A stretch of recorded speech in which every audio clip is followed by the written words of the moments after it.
नमस्कार, मैं अनुराग। अमित शाह जवाब दो, अमित शाह सदन में आओ। विपक्षी सांसदों ने संसद परिसर के बीच राम मंदिर चढ़ावा चोरी और जंतर मंतर प्रदर्शन में छात्रों पर लाठीचार्ज को लेकर लगातार प्रदर्शन अपना जारी रखा है। राज्यसभा में विपक्षी सांसदों ने अमित शाह सदन में आओ के नारे लगाए। बारिश के बीच केंद्र सरकार के खिलाफ छाते और तख्तियां लिए सांसदों ने संसद के मकर द्वार के सामने अमित शाह जवाब दो जैसे नारे लगाते हुए विरोध प्रदर्शन किया। इस पूरे मामले में विपक्ष लगभग एकजुट है और वह संसद के बाहर बैनर पोस्टर पर अमित शाह जवाब दो, अमित शाह सदन में आओ के स्लोगन लिए प्रदर्शन लगातार कर रहा है। वहीं सदन के अंदर नारेबाजी कर शाह को बुलाने की मांग पर विपक्ष खड़ा हुआ है। इसको लेकर कई बार सदन की कार्यवाही को भी स्थगित करना पड़ा है, पर जैसे ही सदन की कार्यवाही शुरू होती है पूरा विपक्ष एक स्वर में फिर इस मांग पर अड़ जाता है कि राम मंदिर चढ़ावा चोरी और जंतर मंतर प्रदर्शन में छात्रों पर हुए लाठीचार्ज और पैलेट गन के मामले में अमित शाह को बयान देना होगा। शुरुआत में 15 दिन पहले हमारी पोजीशन थी कि होम मिनिस्ट्री से पैलेट गन चलाने का, कील वाली लाठी चलाने का ऑर्डर आया था और पूरे देश ने देखा कि हमारे स्टूडेंट्स को मारा गया, पैलेट गन से अंधा किया गया। हमारी पहली डिमांड थी कि होम मिनिस्टर आए और देश को क्लियरली बता दें या उन्होंने ऑर्डर दिया और वो कल्पेबल हैं और उन्होंने हमारे बच्चों पर गोली चलाई, युवाओं पर गोली चलाई, या उनको मालूम ही नहीं था और किसी और ने ऑर्डर दे दिया और फिर वो इनकॉम्पिटेंट है। और हमारा कहना था कि इस पर उनको स्टेटमेंट देनी चाहिए और हम उनका इस्तीफा मांग रहे हैं। सेकंड पॉइंट, जो हमारे स्टूडेंट्स पे दिल्ली में गोली चलाई गई, मारा गया, उसके लिए प्रधानमंत्री को अपोलोजाइज करना है। और तीसरी डिमांड, जो प्रधानमंत्री ने राम मंदिर ट्रस्ट पे अपने लोग बैठाए थे जिन्होंने करोड़ों रुपए चोरी किए हैं सबके सामने, उस पर चर्चा हो। ये हमारे 3 डिस्कशंस थे। 2014 में मोदी सरकार के सत्ता में आने के बाद यह पहला मौका है जब किसी मुद्दे पर अमित शाह बयान देने की बजाय सदन से गायब है। वरना अमित शाह की राजनीति को देखने और जानने वाले इस बात को मानते हैं कि हमेशा न किसी के प्रश्न के जवाब में देने में भी पीछे रहते हैं और ना ही विपक्ष का सामना करने में पीछे रहते हैं। लेकिन इस बार जो स्थिति है वह किसी के पल्ले नहीं पड़ रही है कि आखिर ऐसा क्या कारण है जो इस मामले में विपक्ष को इतना मौका दिया जा रहा है। राज्यसभा में विपक्षी सांसदों के अमित शाह सदन में आओ के नारे पर केंद्रीय मंत्री किरण रिजिजू ने कहा कि शाह सुबह से लेकर रात तक संसद में ही रहते हैं। उन्होंने लोकसभा में कहा कि अमित शाह का नाम सुनते ही आतंकी कांप उठते हैं, वह बोलेंगे तो आप सुन नहीं पाएंगे। इसी बीच कांग्रेस ने अपने सभी सांसदों को 10 से 12 अगस्त तक संसद में मौजूद रहने के लिए 3 लाइन का एक व्हिप जारी किया है। संसद परिसर में तृणमूल के निलंबित सांसद कल्याण बनर्जी ने सांकेतिक विरोध प्रदर्शन किया। उन्होंने गले में 20 गद्दार लिखा पोस्टर पहनकर अपने बागी सांसदों के खिलाफ नाराजगी जताई और उन्हें तत्काल अयोग्य घोषित करने की मांग दोहराई है। उधर कोलकाता में तृणमूल नेता कुणाल घोष ने भी भाजपा और लोकसभा अध्यक्ष पर निशाना साधते हुए आरोप लगाया कि संवैधानिक संस्था और केंद्रीय एजेंसियों का इस्तेमाल कर तृणमूल कांग्रेस को कमजोर करने की कोशिश की जा रही है। उन्होंने कहा कि पार्टी के टिकट पर चुने गए और बाद में अलग होकर नए समूह में शामिल हुए 20 सांसदों के खिलाफ दल बदल कानून के तहत तत्काल कार्रवाई होनी चाहिए। राज्यसभा में विपक्ष के नेता मल्लिकार्जुन खड़गे ने शुक्रवार को फिर से मांग की कि केंद्रीय गृह मंत्री अमित शाह 20 जुलाई को प्रदर्शनकारियों के खिलाफ पुलिस की कार्रवाई पर अपना बयान दें। खड़गे ने दावा किया कि राज्यसभा के सभापति सीपी राधाकृष्णन ने अमित शाह को निर्देश जारी किया था। हालांकि संसदीय कार्य मंत्री किरण रिजिजू ने विपक्ष के इस दावे का खंडन किया। उन्होंने कहा कि जब गृह मंत्री जवाब देंगे तो आप सुन नहीं पाएंगे। विपक्ष यही सब तो सुनना चाहता है। अमित शाह के नाम से आतंकी कांपते हैं। गृह मंत्री अमित शाह वो इंसान है जिनका नाम सुनकर सारे आतंकवादी, उग्रवादी कांप उठते हैं। जिस दिन यहाँ चर्चा शुरू होगी अमित शाह जवाब देंगे, आप सुन नहीं पाएंगे। अमित शाह जवाब कब देंगे, यह रिजिजू ने नहीं बताया है। कांग्रेस के सांसद राहुल गांधी ने रविवार को कहा, प्रधानमंत्री नरेंद्र मोदी और केंद्रीय गृह मंत्री अमित शाह 20 जुलाई को दिल्ली में हुए विरोध मार्च के दौरान छात्रों के खिलाफ कथित पुलिस बर्बरता के लिए माफी मांगने के बजाय उन्हें क्षमा बांट रहे हैं। प्रयागराज में छात्रों की गूंज कार्यक्रम के एक दिन बाद राहुल गांधी ने सोशल मीडिया पर एक पोस्ट में कहा कि छात्र राष्ट्र की रोशनी है और वह पूरी ताकत के साथ उनके साथ खड़े हैं। वहीं उच्च सदन में मल्लिकार्जुन खड़गे ने सभापति सीपी राधाकृष्णन को संबोधित करते हुए कहा कि विपक्ष पहले भी गृह मंत्री को सदन में बुलाने की मांग कर चुका है।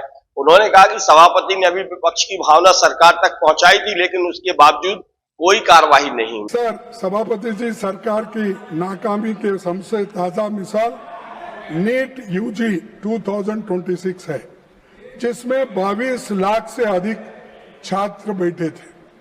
पेपर लीक हुआ, परीक्षा रद्द करनी पड़ी और बाद में पता चला कि परीक्षा से लगभग 15 दिन पहले बाजार में पेपर घूम रहा था। जांच में पता चला कि शिक्षा तंत्र में घुसा एक संगठित नेटवर्क नासिक, सीकर, दिल्ली, जम्मू कश्मीर, बिहार, केरला और उत्तराखंड तक ये फैला हुआ था। गिरोह खुलेआम काम कर रहा था, पर सरकार सोई हुई थी। क्या आपके पास इंटेलिजेंस नहीं है? क्या आपके पास आईबी नहीं है? क्या हर स्टेट, आपके हर जगह तो डबल इंजन है, सरकार है, डबल इंजन सरकार, क्या वो लोग इंफॉर्मेशन नहीं देते? खड़गे ने इसे सदन की गरिमा और सभापति की भावना की अनदेखी बताया। नेता प्रतिपक्ष मल्लिकार्जुन खड़गे ने प्रदर्शनकारी छात्रों पर पुलिस कार्रवाई के मुद्दे पर गृह मंत्री से सदन में आकर बयान देने की मांग की। इस पर संसदीय कार्य मंत्री रिजिजू ने स्पष्ट किया कि किसी विषय पर किस मंत्री को जवाब देना है, यह सरकार तय करती है, विपक्ष नहीं। राम मंदिर के दान में कथित गड़बड़ी को लेकर कांग्रेस नेता खड़गे ने केंद्र सरकार पर सीधा हमला बोला है। खड़गे ने तर्क दिया कि जब ट्रस्ट के सदस्यों की नियुक्ति से लेकर मंदिर के उद्घाटन और पूजा तक का सारा काम प्रधानमंत्री मोदी ने खुद किया है, तब इस विवाद पर उन्हें संसद में आकर देश को जवाब देना चाहिए। इस पर आपत्ति जताते हुए रिजिजू ने कहा कि विपक्ष यह तय नहीं कर सकता कि कौन सा मंत्री कब सदन में आएगा। संसद में न आने के आरोपों के बीच उन्होंने दावा किया कि गृह मंत्री शाह रोज संसद परिसर आते हैं, बस सदन में नहीं आते हैं। रिजिजू बोले, विपक्ष के नेता सदन को गुमराह कर रहे हैं। चेयर की तरफ से ऐसा कोई निर्देश नहीं दिया गया है, मैं यह बात रिकॉर्ड पर कह रहा। रिजिजू ने दोहराया, सुबह संसद शुरू होने से लेकर रात में इसके खत्म होने तक गृह मंत्री संसद में ही रहते हैं और सदन के कार्यों पर लगातार नजर रखते हैं। विपक्ष जंतर मंतर पर छात्र आंदोलन के दौरान 20 जुलाई को हुई पुलिस कार्रवाई को लेकर सरकार को घेर रहा है। विपक्ष का आरोप है कि छात्रों पर अनावश्यक बल प्रयोग किया गया था और इस पूरे मामले पर गृह मंत्री अमित शाह को सदन में आकर जवाब देना चाहिए। पिछले 15 दिन से विपक्ष पूरा ये कोशिश कर रहा है, ये मांग कर रहा है कि छात्रों के ऊपर जो अन्याय हुआ है, जो अत्याचार हुआ है और इतनी बर्बरता से उनके ऊपर लाठियां चलाई गई, गोलियां चलाई गई और जो चीजें नहीं करना चाहिए था, जिन चीजों का इस्तेमाल नहीं करना था, पैलेट गन का हो, गैस का हो और लाठी का हो, करंट की लाठी और कीले की लाठी, ये सारी चीजें उन्होंने विद्यार्थियों पर उपयोग किया। विद्यार्थी ऐसा कोई गड़बड़ नहीं किए। क्या एक 20-50 सरकारी वाहनों को कुछ जख्म किया या किसी नेता को रोक के कुछ पूछा? वो तो पीसफुल एजिटेशन कर रहे थे। लेकिन उनको वहां से हटाने के लिए जो इस्तेमाल किया गया है, जो इंस्ट्रूमेंट्स का, ये बहुत गलत है। इसके लिए हम चाहते थे कि होम मिनिस्टर खुद सदन में आए और हमको ये बताए किसने लाठी चलाने के लिए बोला, क्या ये पुलिस अधिकारियों ने ही किया, क्या पैलेट गन का उपयोग हुआ वो भी क्या सिर्फ पुलिस ने ही बोला, गैस छोड़ा क्या यही पुलिस ने ही बोला। और बहुत से नौजवानों को, विद्यार्थियों को और खास करके हमारे गर्ल स्टूडेंट्स को जो पीटा गया, मारा गया, तो इसके ऊपर हम सवाल पूछ रहे हैं और इसके ऊपर एक स्टेटमेंट हाउस में आकर देने में क्या मजबूरी है। तो ये अरोगेंसी बताती है कि 15 दिन से सदन चल रहा है और होम मिनिस्टर गायब है, प्राइम मिनिस्टर आ रहे नहीं। इसके दो ही मतलब हो सकते हैं। एक, या तो वो पार्लियामेंट को नजरअंदाज कर रहे हैं कि ये समझ रहे हैं कि पार्लियामेंट है ही नहीं, या तो वो डर के हाउस में आकर रिप्लाई देना नहीं चाहते। कांग्रेस ने लोकसभा और राज्यसभा में अपने सभी सांसदों को 10, 11 और 12 अगस्त को सदन में अनिवार्य रूप से मौजूद रहने के लिए 3 लाइन का एक व्हिप जारी किया है। पार्टी ने कहा है कि इन दिनों संसद में कई अहम मुद्दों पर चर्चा होगी, इसलिए सभी सांसदों की उपस्थिति जरूरी है। कांग्रेस ने इंडिया गठबंधन के सहयोगी दलों से भी अपने सांसदों की मौजूदगी सुनिश्चित करने को कहा है। पश्चिम बंगाल में विधानसभा चुनाव में बड़ी जीत के बाद सत्ता में आई बीजेपी के सामने अब संगठन के भीतर से ही नई चुनौती सामने आ रही है। पार्टी के कुछ नेताओं और कार्यकर्ताओं पर भ्रष्टाचार, जबरन वसूली और पार्टी विरोधी गतिविधियों में शामिल होने के आरोप लगे हैं। खास बात यह है कि जिन मुद्दों को बीजेपी लंबे समय तक तृणमूल कांग्रेस सरकार के खिलाफ अपने राजनीतिक अभियान में उठाती रही, अब उन्हीं आरोपों को लेकर पार्टी के भीतर कार्रवाई की जा रही है। मामले को गंभीरता से लेते हुए प्रदेश बीजेपी ने अलग अलग जिलों के करीब 25 कार्यकर्ताओं को निलंबित कर दिया है। इसके अलावा 300 से अधिक नेता और कार्यकर्ताओं को कारण बताओ नोटिस जारी किए गए हैं। इन पर पार्टी के नाम का इस्तेमाल कर कथित तौर पर जबरन वसूली, भ्रष्टाचार और संगठन विरोधी गतिविधियों में शामिल होने के आरोप है। बीजेपी प्रदेश अध्यक्ष समीक भट्टाचार्य ने भी संगठन में वसूली और भ्रष्टाचार को लेकर अब सख्त रुख अपनाना शुरू किया है। उन्होंने माना है कि पार्टी अभी तक जबरन वसूली की गतिविधियों को पूरी तरह खत्म नहीं कर पाई है। वहीं शिवसेना यूबीटी के प्रमुख और महाराष्ट्र के पूर्व मुख्यमंत्री उद्धव ठाकरे ने अपने निवास पर एक प्रेस कॉन्फ्रेंस कर सनसनी फैला दी है। ठाकरे ने प्रधानमंत्री नरेंद्र मोदी की सिंधी गुट के सांसदों से हुई मुलाकात को लेकर तीखा हमला बोला है। उन्होंने सवाल किया कि जब शिवसेना के नाम और चुनाव चिन्ह से जुड़े मामले की सुनवाई सुप्रीम कोर्ट में चल रही थी, उसी दौरान प्रधानमंत्री मोदी ने पार्टी से अलग हुए सांसदों से मुलाकात क्यों की। ठाकरे ने यह भी सवाल उठाया कि मुलाकात के दौरान कथित तौर पर दिया गया डरो मत मैं तुम्हारे साथ हूं का संदेश आखिर किसके लिए था। अपने निवास मातोश्री में प्रेस कॉन्फ्रेंस में उद्धव ठाकरे ने कहा कि प्रधानमंत्री ने दिल्ली में सिंधी गुट के 6 सांसदों से मुलाकात की और उन्हें भरोसा दिलाया कि वे चिंता न करें।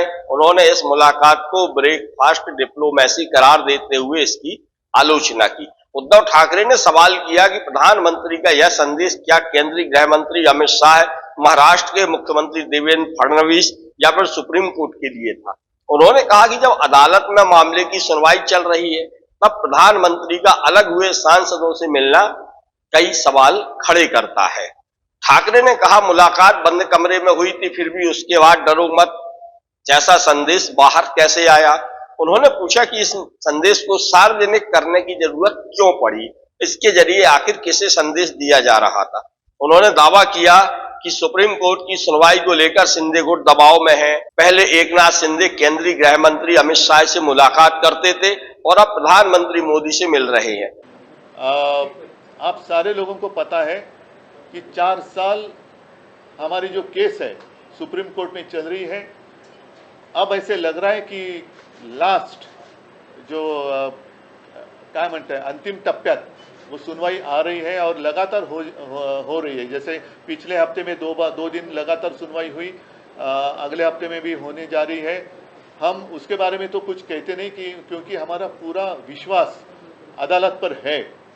लेकिन जिस तरीके से मोदी जी कल गद्दारों के साथ उन्होंने एक मीटिंग की, मोदी जी को जो भी हमारे जेनजी वहाँ जंतर मंतर पर बैठे थे, आंदोलन कर रहे थे, उन्हें मिलने के लिए समय नहीं है। उनके ऊपर तो लाठियाँ बरसाई गई, सिर्फ इतना ही नहीं, लाठियों को कीले लगाए गए, टीयर गैस छोड़ा गया। बहुत ही क्या कहते हैं वो शब्द है, बर्बरता के साथ उनके ऊपर अत्याचार किए गए, जैसे कि जालियनवाला बाग ही वहाँ हो रहा है। तो उनको मिलने के लिए उनके पास समय नहीं है। आधी रात वो इंस्टाग्राम पे उनको मैसेज देते हैं फ्रेंड्स करके, तो ऐसे फ्रेंड्स को मार पीट कर कोई दोस्त नहीं बनता। तो उन्हें मिलने के लिए समय नहीं है। मोदी जी को संसद में आने के लिए समय नहीं है, लेकिन गद्दारों को मिलने के लिए समय है। इतना ही नहीं, गद्दार तो गद्दार ही है, लेकिन उनको एक अभय दिया जा रहा है कि आप डरो मत, मैं आपके पीछे हूँ, मैं आपके साथ हूँ। तो ये जो संदेश है, ये जो मैसेज है, क्या ये धमकी है? और ये धमकी है तो किसको दी है? क्या सुप्रीम कोर्ट को आप डराना चाहते हैं कि डरिए, आप ये नहीं करिए, ऐसा करिए, ऐसे ही करना होगा क्योंकि मैं इनके साथ हूँ। तो ये जो मैसेज है आपने किसको दिया है? सुप्रीम कोर्ट को दिया है, अमित शाह को दिया है, क्योंकि आज तक कभी ऐसे हुआ नहीं था। अमित शाह मतलब शाह सेना, जिसको मैं शाह सेना कहता हूँ, जो गद्दार सेना है, वो जब मुंबई में आए हैं तब ये जाकर दिल्ली में मोदी जी को मिल रहे हैं। तो अमित शाह को मैसेज दिया है, देवेंद्र जी को दिया है, प्रशासन को दिया है, या अन्य सारे पार्टी में जितने लोग गद्दारी करना चाहते हैं उनको एक मैसेज दिया है कि आप बिंदास गद्दारी करो, आपका बाल भी नहीं बाकी होगा, बाका होगा, मैं आपके साथ हूँ। सर, क्या आपको लगता है इस मुलाकात से जो कोर्ट में केस चल रहा है उस पर असर पड़ेगा? शायद ये कोशिश है, या असर तो नहीं पड़ने देंगे, इतना तो भरोसा हमारा अदालत पर या चीफ जस्टिस साहब के ऊपर है। लेकिन क्या ये कोशिश तो नहीं है? यही हमारे मन में आशंका है कि क्या मोदी उनको डराना चाहते हैं, सुप्रीम कोर्ट को डराना चाहते हैं कि आप देखो ऐसे करेंगे तो मैं इनके साथ हूँ। ये क्या है? क्यों गद्दारों के साथ प्रधानमंत्री, देश का प्रधानमंत्री गद्दारों के साथ क्यों बात कर रहा है? युवाओं के साथ क्यों नहीं और गद्दारों के साथ क्यों? शिवसेना के नाम और चुनाव चिन्ह से जुड़े विवाद पर सुप्रीम कोर्ट में सुनवाई जारी है। 11 अगस्त को इस मामले में महत्वपूर्ण अगली सुनवाई भी प्रस्तावित है। ऐसे में प्रधानमंत्री और शिंदे गुट के सांसदों की मुलाकात ने महाराष्ट्र की सियासत में एक बार फिर राजनीतिक तापमान बढ़ा दिया है। पर फिलहाल विपक्ष की जो सबसे महत्वपूर्ण मांग चल रही है संसद के भीतर और संसद के अंदर, वो यह है कि अमित शाह लाठीचार्ज मामले और राम मंदिर के चढ़ावा चोरी मामले में कब अपना बयान देंगे, कब वो संसद आएंगे, इसका जवाब अभी भी अनुत्तरित है। नमस्कार, मैं अनुराग।